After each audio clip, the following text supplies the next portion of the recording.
তো আপনারা জানেন যে আজকে আমাদের জুলাই সহযোদ্ধা যারা আছে আর যারা আজকে জুলাই পদযাত্রা মাসব্যাপী যেটা শুরু হয়েছিল আজকে গোপালগঞ্জে যাওয়ার সমাবেশের পরে আর কি আওয়ামী লীগের গুন্ডা পান্ডারা আজকে হামলা করেছে, যার কারণে আজকে আমাদের পুরো বাংলা ব্লকেট করার সিদ্ধান্ত আমরা এখানে আসি। তো আমরা আশা করি যে আইন প্রশাসন তাদের উপর খুব তাড়াতাড়ি ধরার ব্যবস্থা করবে।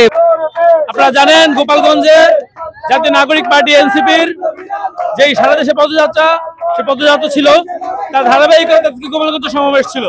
কিন্তু আমরা দেখলাম যে লুকিয়ে থাকা পলাতক ফ্যাসিস্ট লীগ, নিষিদ্ধ ঘোষিত ছাত্রলীগের নেতাকর্মীরা আমাদের শান্তিপূর্ণ সমাবেশে তারা হামলা করেছে।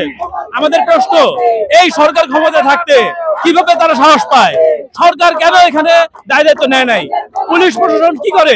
আমরা এই সরকারের কাছে দাবি জানাতে চাই, আমরা বলতে চাই এই অথর্ব সরকার যদি এই বিপ্লবীদের নিরাপত্তা দিতে না পারে, যদি জুলাই আন্দোলনের সৈনিকদের যদি কোনো আঘাত লাগে, আমরা সারা দেশ অচল করে দেবো। নারায়ণগঞ্জে ছাত্র জনতা রাস্তায় নেমে এসেছে, পুরো নারায়ণগঞ্জ অচল হয়ে যাবে। আমরা সরকারকে বলতে চাই, আপনারা অবিলম্বে এই নিষিদ্ধ সংগঠনের এই নেতাকর্মীদের বিরুদ্ধে ব্যবস্থা নিন, আর নয়তো আমরা বিপ্লবীরা আমরা আবার জীবন দিতে প্রস্তুত আছি। গোপালগঞ্জে এনসিপির জুলাই পদযাত্রা ছিল, সেখানে জুলাই বিপ্লবের মূল অভ্যুত্থানের নায়কেরা ছিলেন। কিন্তু ফ্যাসিস্ট, আমরা দেখেছি ফ্যাসিস্ট আওয়ামী লীগ, নিষিদ্ধ ঘোষিত আওয়ামী লীগের এবং ছাত্রলীগের অঙ্গ সংগঠনের নেতাকর্মীরা আমাদের নেতৃবৃন্দের উপর হামলা করেছে। আমরা এর প্রতিবাদে রাজপথে অবস্থান নিয়েছি।